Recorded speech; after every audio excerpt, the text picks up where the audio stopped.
በስመ አብ ወወልድ ወመንፈስ ቅዱስ አሐዱ አምላክ አሜን። የልዑል እግዚአብሔር ቤተሰቦች እንደምን ከረማችሁ? እግዚአብሔር ይመስገን አሜን። የእግዚአብሔር ስሙ ከአጽናፈ ዓለም እስከ አጽናፈ ዓለም የተመሰገነ ይሁን። አሜን። እንደምን ቆያችሁ?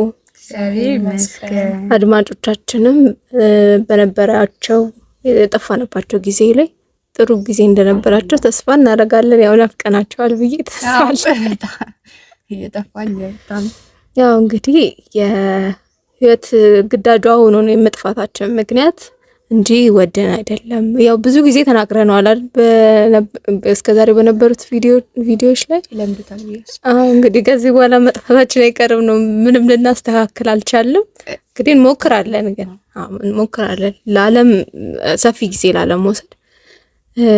የባለፈው የመጨረሻ ቪዲዮአችን ላይ ምን ብለን ነበር ያቆምነው ከሚለው እንጀምር። እቅዴ ሁሉ እየከሸፈ አስጨንቆኛል የሚለውን ርዕስ ተናግረን ነበር ያቆምነው።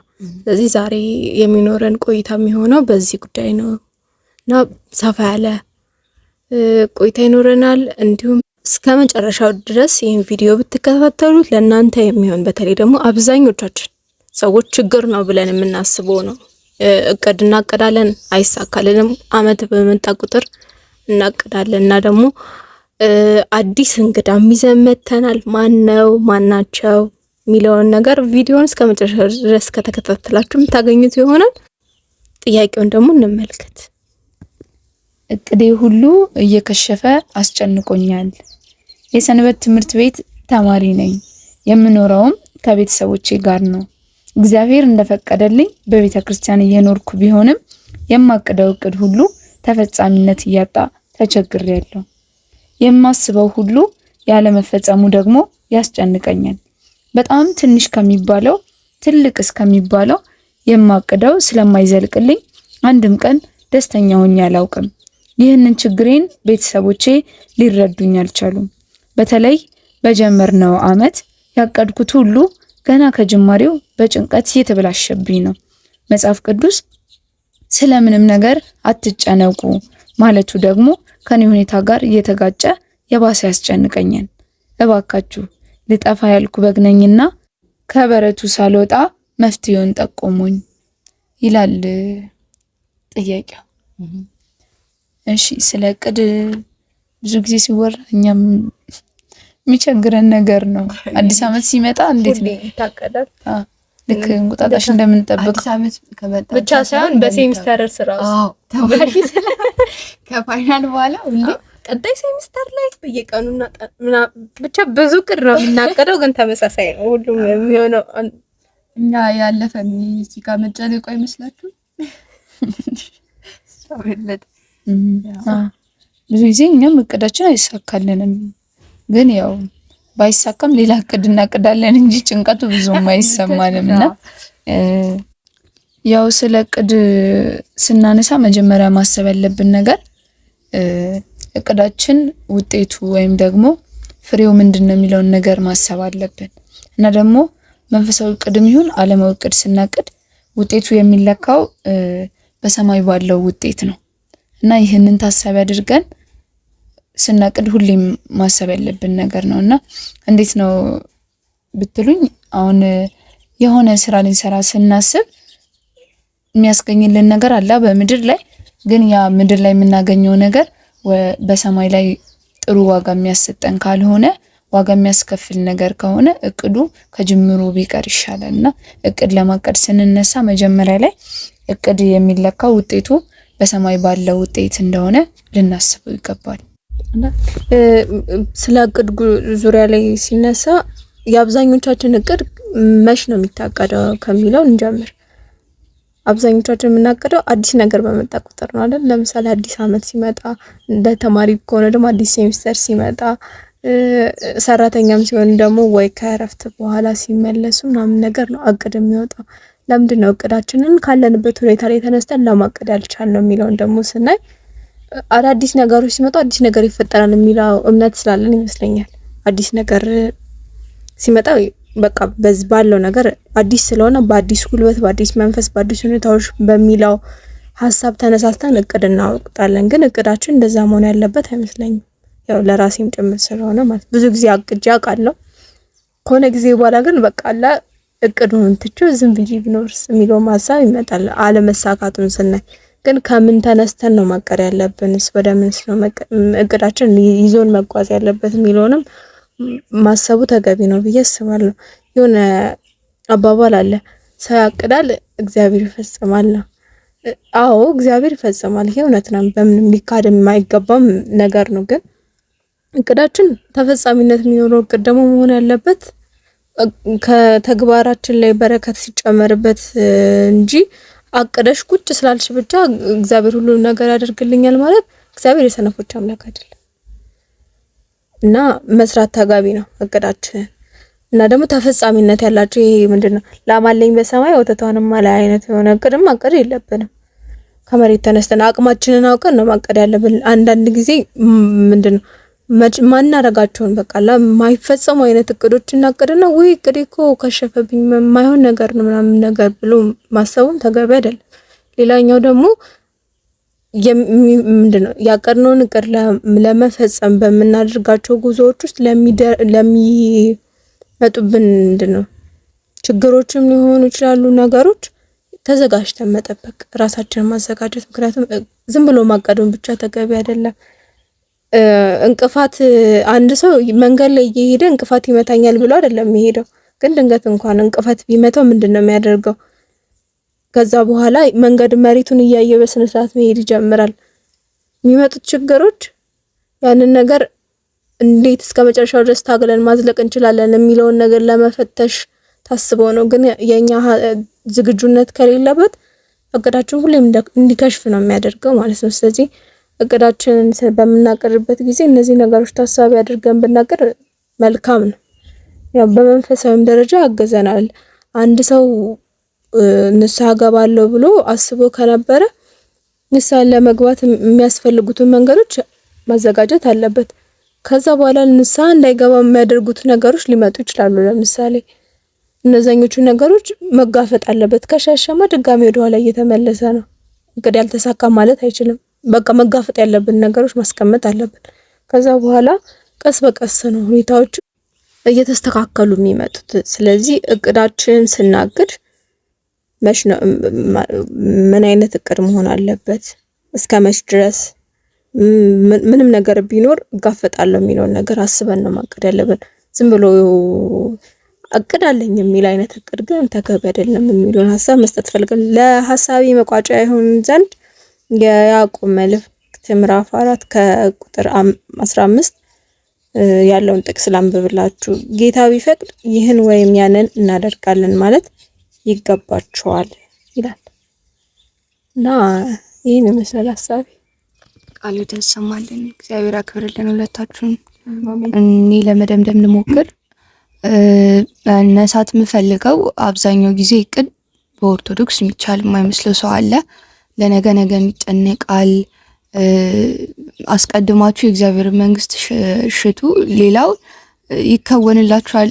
ብቻ እነዚህና ሌሎችንም ጥቅሶች እየጠቀስን ብዙ ጊዜ ንባብ ይገላል ትርጉም ያድናል የሚባል ነገር አለ እና አንዳንድ የምናነባቸውን ቃላቶች ከዛ ብቻ ዲፋይን ማድረግ የለብንም እና ለነገ ነገ ይጨነቃል ማለት እኛ አርፈን መቀመጥ አለብን፣ ማቀድ የለብንም ማለት አይደለም። አሁን እህታችን የጠቀሰችው አለ ጌታ ቢፈቅድ ይህን ወይም ያንን አደርጋለሁ ብሎ ማሰብ አለብን። እንደ ኤግዛምፕል መጥቀስ ካለብንም ቅዱስ ዮሴፍ የዛኔ ለግብፁ ንጉስ ራብ እንደሚመጣና ምን ማድረግ እንዳለበት ቀድሞ አቅዶ ነግሮት ነበር እና አንዳንዴ ማቀድ ይገባናል፣ ማቀድ አለብን። ክርስቶስም ቢሆን ከልጅ ልጅ ተወልጄ አድናለሁ ብሎ ቀድሞ አሳውቆት ነበር። ኦልሬዲ አቅዶ ነበር ማለት ነው። ስለዚህ እቅድ ይቻላል፣ ማቀድም አለብን። ግን እቅዳችንን በምናቅድበት ጊዜ ማሰብ ያለብን ነገሮች አሉ። እንደ ኦርቶዶክሳዊ መንፈሳዊ እቅዶችን ብቻ ሳይሆን ዓለማዊ እቅዶችንም ስናቅድ ማሰብ ያለብን ብዬ የማስበው ነገሮች አሉ። ለምሳሌ ዋነኛው ነገር ብዬ የማስበው ዓላማና ግብ የሚባሉ ሁለቱ ነገሮች ልዩነቱ አልገባንም። ዓላማ ምንድነው፣ ግብ ምንድነው የሚለው ነገር አልገባንም። ዓላማ የአጭር ጊዜ ነው የሚሆነው፣ ግብ ደግሞ የመጨረሻ የመድረሳችን ነገር ነው። ሁለቱን ለይተን ማወቅ አለብን። ምንድነው መኪናን የሚከተሉ ሻ አለ አይደል? ጎማው ሲሽከረከር አይቶት ዝም ብሎ ይከተለዋል። ከዛ በኋላ ያ መኪና ሲቆም ውሻውም አብሮት ይቆማል። ምክንያቱም ውሻው ከመነሻው መድረሻውን አያውቅም ነበር፣ እንዲሁ ዝም ብሎ ነው የሄደው። እና ግባችን ማለት መጨረሻ ላይ መድረስ ወይም መምታት የምንፈልገው ነገር ቀድመን ስንነሳ ካላወቅ ነው አንደኛ ድራይቭም ይሄ ምንድነው ሞቲቬት የሚያደርገን ነገር አይኖርም። ሁለተኛ ደግሞ መድረሻችንን ካላወቅን አካሄዳችን ልክ ሊሆን ይችላል፣ ወዴት መንገዳችንም እየተዛባብን ሊመጣ ይችላል። ስለዚህ አላማችንና ግባችን በዝርዝር አስቀምጠን መድረስ የምፈልገው ይሄ ላይ ነው፣ ማድረግ ያለብኝ እነዚህ ነው ብለን መለየት አለብን። እና ደግሞ ጊዜውን ያማከለ መሆን አለበት። የምናቅደው እቅድ አሁን ላይ የሚፈጸም መሆን አሁን ላይ ስላችሁ ብቻ ጊዜን ጠብቆ መሆን አለበት። እና ካልተፈጸመ ለምሳሌ አልኳችሁ አሁን እዚህ ተማሪ ሆነን ስለ ጋብቻ ካሰብን ለምን አሁን አልተፈጸመም ብሎ ጭንቀት ውስጥ መግባት አይገባም። ምክንያቱም አሁን ጊዜው ስላልሆነ ነው። ስለዚህ እቅዳችን ጊዜውን ያማከለ ነው ወይ አይደለም የሚለውን ነገር ማወቅ አለብን። ሌላው ደግሞ የምናቅዳቸውን ነገር ባይዘው ብዙ ጊዜ ምን ይባላል መሰላችሁ የሰው ልጅ የአይምሮ የማሰብ አቅሙ የሚጨምረው እጁ ከወረቀት ጋር ሲገናኝ ነው። ማለት እስክሪብቶና ወረቀት ሲገናኙ ነው። ለዛ ነው ብዙ ጊዜ አይደል ዲያሪ ምናምን ብለን የምንጽፈው ውስጣችን ሙሉ ዘርግፈን የምንጽፈው ስንጽፍ ነው። ማለት የሰው ልጅ አይምሮ የሚሰራው እጁ ከወረቀት ጋር ሲገናኝ ነው። ስለዚህ እቅዶቻችንን ሙሉ በወረቀት ላይ በደንብ ዲቴል መጻፍ አለብን። በደንብ ዝርዝሮችን ማስቀመጥ አለብን። ከዛ በኋላ ወደ ተግበራ ስንገባ ጊዜያችንና ሁኔታዎችን በስርዓት መጠቀም አለብን። ኦፖርቹኒቲ ማለት ነው። ሁኔታዎቹ የተመቻቸ እድል ስናገኝ እንዲሁም ደግሞ ያለንን ታይም በደንብ አድርገን መጠቀም አለብን። ሰዓታችንና ሁኔታዎችን ሳንጠቀም ስንቀር ነው ብዙ ጊዜ እቅዶች የማይሳኩት። እና ደግሞ ዋናው ደግሞ ሌላው የረሳሁት ነገር በምናቅድበት ጊዜ ማሰብ ያለብን ማውጣት የሌለብን ከአይምሯችን የእግዚአብሔር ፍቃድ የሚባለው ነገር። እቅዱ ሁለት አይነት ነው ያለው፣ እኛ ራሳችን የምናቅደውና እግዚአብሔር የሚያቅድልን ነገር ሁለቱ ይለያያሉ። ባይዘዌ አንዳንዴ ከኛ እቅድ የሱ እቅድ ይሻላል። ምክንያቱም የኛ እቅድ ምን መሰላችሁ የሰው ሀሳብ ተለዋዋጭ፣ በጣም ተለዋዋጭ። አሁን ያቀድነውን ነገር የሆነ ሰዓት ላይ አስጠልቶን ልንተው እንችላለን። ስለዚህ የእግዚአብሔር ግን ጽኑ ነው። አንዴ ያቀደልን ነገር ይፈጸማል። ያ ነገር አይቀይርም እግዚአብሔር ሀሳቡን። አንዴ የእግዚአብሔር ጽኑ ነው ሀሳቡ። ስለዚህ የሱ ይጸናል ከኛ። ስለዚህ እሱን ብንቀበል ይሻላል። እግዚአብሔር ያቀደልን ቢሆን መልካም ነው። እና ደግሞ በእኛ እቅድ ውስጥ የምናጣው ነገር አለ። የሆነ ነገር ለማግኘት ብዙ ጊዜ የሆነ ነገር እናጣለን፣ ግን በሱ እቅድ ውስጥ የምናጣው ነገር አይኖርም። ሁሌም እሱ የምናገኝበትን መንገድ እንጂ የምናጣበትን መንገድ አይሰጠንም። የምናጣ የሚመስለን ለጊዜው ነው እንጂ የምናገኘው ከምናጣው ነገር ይበልጣል ሁሌ ማለት ነው። ስለዚህ የእግዚአብሔር እቅድና የእሱ እቅድ ህይወታችን ላይ ቢተገበር ጥሩ ነው። እና ደግሞ መንፈሳዊ ነገር ላይ በደንብ አተኩረን ብናቅድ መልካም ነው። ሌላውን ማቀድ እንዳለብን ሁሉ መንፈሳዊ ህይወታችን ላይ በደንብ ማቀድ አለብን። ብዙ ጊዜ ሰው የሚያቅደው እንዴት ነው? ሀብታም ለመሆን ያቅዳል፣ የሆነ የቤት ነገር እንዲኖረው ኦር ትምህርቱ ላይ ጎበዝ እንዲሆን እንጂ አሁን ወደ ስጋ ደግሞ ቆርባለው ቀበላለው እንዲሁም የንስሐ አባት ከሄዳለሁ ምናምን ብለን ማቀድ ትተናል። እነዚህንም እቅዶች ማስገባት አለብን። ቀጥታ አሁን ወደ መምህራችን መልስ እንሂድ። መምህራችን ምን አሉ? እስኪ የመምህራችን ምላሽ ሁላችንም እናቅዳለን። የነገ ህይወታችንን የተሳካ ለማድረግ እናወጣለን፣ እናወርዳለን። ያቀድነው ሁሉ ነገ ግቡን ይመታል ማለት አይደለም። እንዲያውም አንዳንዱ ሐሳብ ከእቅድነት ይልቅ ወደ ምኞት ስለሚያደላ ላይሳካ ይችላል። የጠያቂያችንን መነሻ የምንመለከተው ከዚህ አንጻር ነው።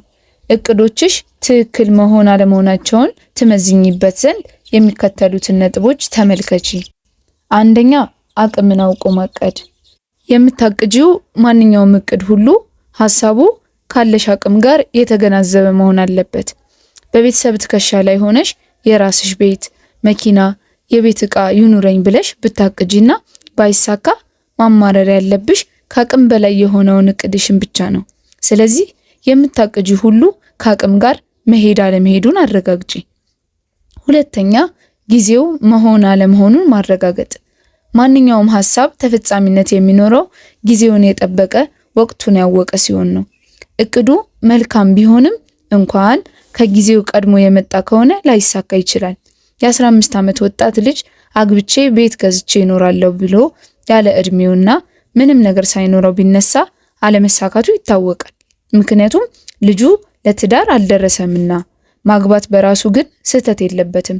ይህንን ሐሳቡን ከ10 ዓመት በኋላ ቢያነሳው ግን ሊሳካ ይችላል። አንቺም እቅዶችሽ በጊዜያቸው መሆን አለመሆናቸውን አረጋግጪ።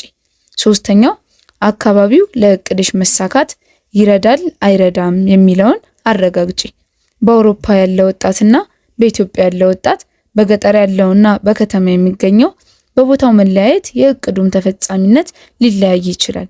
በተጨማሪም በአካባቢው ያለው ህዝብ አስተሳሰብ፣ አመለካከት፣ ኑሮ በሙሉ በእቅዱ ተፈጻሚ መሆን አስተዋጽኦ አለው። ስለዚህ እቅድሽ ከአካባቢሽ ቤተሰብ፣ ትምህርት ቤት፣ መንደር፣ መስሪያ ቤት ወዘተ ጋር ያለውን መጣጣም አጥኚ። አራተኛ እቅዶች ሁሉ ላይሳኩ እንደሚችሉ መጠበቅ። የታቀደው እቅድ ሁሉ ተፈጻሚ አይሆንም። አንዳንድ ጊዜ ከታቀደው ግማሹ ብቻ ሊፈጸም፣ ሌላው ግን መና ይቀራል። አንድ እቅድ ተሳካ የሚባለው ራሱ በተለምዶ ከግማሽ በላይ ተፈጻሚ ሲሆን ነው እንጂ 100% ግቡን የሚመታ እቅድ በጣም ጥቂት ነው። አንድ እቅድ ዛሬ አልተሳካም ማለት መቼም አይሳካም ማለት አይደለም። ስለዚህ ያቀድሽውን ሁሉ በአንድ ጊዜ ባለመሳካቱ አትተዩ። ደግመሽ ደጋግመሽ ሞክሪ። ይህ ሁሉ ሆኖ የማይሳካ ከሆነ ግን እንደ ጻድቁ አባታችን እንደ ጻድቁ ኢዮብ እግዚአብሔር ሰጠ፣ እግዚአብሔር ነሳ፣ የእግዚአብሔርም ስም የተመሰገነ ይሁን ማለት ብቻ ነው ያለብሽ። አምስተኛ ፈቃደ እግዚአብሔር መሆን አለመሆኑን ማረጋገጥ። ስለ ፈቃደ እግዚአብሔር ብዙ ጊዜ ተመልክተናል። ያንቺ እቅድ መታየት ያለበት ከዚሁ አንጻር ነው። ሁሉ ነገር የተሟላ ሆኖ ፈቃደ እግዚአብሔር ካልሆነ ግን ስራው ላይ ይሰራ ይችላል። ንጉስ ዳዊት ቤተ መቅደስ ለመስራት ፈለገ፣ ገንዘብም ነበረው፣ ህዝቡንም የማዘዝ ስልጣን ነበረው። ነገር ግን የእግዚአብሔር ፈቃድ አልሆነም። ስለዚህ ለሰሎሞን ተላልፎ ተሰጠ። ማጠቃለያ የእቅድሽ አለመሳካት ተስፋ ሊያስቆርጥሽ አይገባም፣ ለሌላ ስራ ያነሳሳል እንጂ። ስለዚህ ስታቅጂ ምክር መጠየቅን አትዘንጊ። ረድኤተ እግዚአብሔርን ለምኚ። በተረፈ እግዚአብሔር ይርዳሽ። አሜን። እንግዲህ መምህራችን ከሰጡት ምላሽ ሰፋ ያለ መልእክት እንደምታገኙበት ተስፋ እናደርጋለን።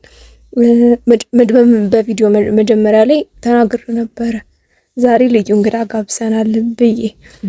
ልዩ እንግዳችን ማናቸው ከሚለው ስንጀምር በኢትዮጵያ ኦርቶዶክስ ተዋሕዶ ቤተክርስቲያን ማህበረ ቅዱሳን የስብከተ ወንጌል ሐዋርያ አገልግሎት የተዘጋጀ ለሃይማኖታዊ ጥያቄዎች ምላሽ ለማግኘት የምትፈልጉ ከሆነ ምላሽ የሚሰጧችሁ ሃሎ መምህር ብላችሁ በመደወል ላላችሁ ጥያቄዎች መልስም እና ማብራሪያዎችን ማግኘት ትችላላችሁ። እኛ በስም ተጠቅመን ደውለን ያገኘናቸው መምህር ስለ እቅድና ክርስቲያናዊ እቅድ እንዴት መሆን አለበት ለሚለው ጥያቄያችን መልስ ሰጥተውናልና እሱን ለእናንተ እንጋብዛለን። ደውላችሁ ማግኘት የምችሉበትን ስልክ ቁጥር ደግሞ ከታች ዲስክሪፕሽን ላይ የምናስቀምጥ ይሆናል። ለዛሬ የነበረን ቆይታ ይህንን ይመስል ነበር። ግን ከመቋጨታችን በፊት ቀጣይ ሳምንት በምን ቪዲዮ ነው የምንገናኘው የሚለውን ርዕስ እናስቀምጥላችኋለን። ርዕሱም የሚሆነው ጊዜን እንዴት ላብቃቃው የሚል ጥያቄ ይሆናል። በዚህ ጉዳይ እናንተም የየራሳችሁን ሀሳብ ተወያዩ። የቪዲዮዎቻችን እይታ እንዲጨምርልን ለወላጅ ዘመዶቻችሁ ሼር፣ ላይክ፣ ሰብስክራይብ እንዲያደርጉ አጋሯቸው። በተጨማሪም ደግሞ ቴሌግራም ግሩፓችን ላይ በመግባት ጆይን በሉ። እንዲሁም ደግሞ ቲክቶክ አካውንታችን ላይ የገባችሁ ሾርቶችን ማየት ትችላላችሁ። ሰፋ ያለውን ደግሞ ከፈለጋችሁ ዩቲዩባችን ላይ ማግኘት ትችላላችሁ። እስካሁን ድረስ ለነበረን ቆይታ እግዚአብሔር ያክብርልን። ወስብሐት ለእግዚአብሔር ወለወላዲቱ ድንግል ወለመስቀሉ ክቡር አሜን። አንድ ኦርቶዶክሳዊ ያው የራሱ የሆነ ማንነት አለው አይደለ? ኦርቶዶክሳዊ ማንነት አለ። ይሄ በእግዚአብሔር ሕግና በቤተክርስቲያን ስርዓት የሚመራበት የራሱ የሆነ ኦርቶዶክሳዊ ወይም ክርስቲያናዊነት ማለት ነው። በዋናነት በጥቅሉ መንፈሳዊነት የምንለው አለ። እሱ አለ። አሁን እቅዱ መንፈሳዊ ነው ወይስ ስጋዊ እቅድ ነው? ሁለቱንም ነው የሚሆነው። ኦኬ። አዎ እንግዲህ ማንኛውም ነገር ያው እንደ እግዚአብሔር ሐሳብና እንደ እግዚአብሔር ፈቃድ ነው የሚፈጸመው የሚከናወነው። እኛ በእግዚአብሔር የምናምን ስለሆነን እግዚአብሔር በሕይወታችን የሚያስፈልገን ነገር ሁሉ የሚሰጠን በሕይወት የሚያኖረን የሚመግበን አምላክ ነው። ግን እግዚአብሔር በሕይወት የሚያኖረን የሚመግበን ደግሞ እንደሱ ፈቃድ ስንኖር ነው። በቀኑ ፈጽመን ስንገኝ ኦርቶዶክሳዊነታችን በሚጠይቀን መንገድ ስንጓዝ በሚጠይቀን ህይወት መኖር ስንችል እግዚአብሔር ከኛ ጋር ይሆናል። ያኔ እቅዶቻችንን ስናቅድ ብቻችን አይደለም የምንሰራው፣ እግዚአብሔር ከኛ ጋር ሆኖ አብሮ ይሰራል ማለት ነው። እንትና ማን ነው? ነህምያ ነው እግዚአብሔር ከኛ ጋር ይሰራል ያለው። ነህምያ ያኔ በአሕዛብ ሀገር በስደት በነበሩበት ሰዓት እስራኤል ሀገራቸው እንደፈረሰች በሰሙ ሰዓት ወደ ሀገራቸው ተመልሶ ሀገራቸውን እንደገና ሲሰሩ ቅጥሯን ሲሰሩ ሲጠግኑ እኛ ባሪያዎቹ ተነስተን እግዚአብሔር ከኛ ጋር ደግሞ አብሮ ይሰራል ነበር ያለውና እግዚአብሔር ከኛ ጋር እንዲሰራን ዝም ብሎ መጠመቅ ክርስቲያን መሆን ብቻ አይደለም።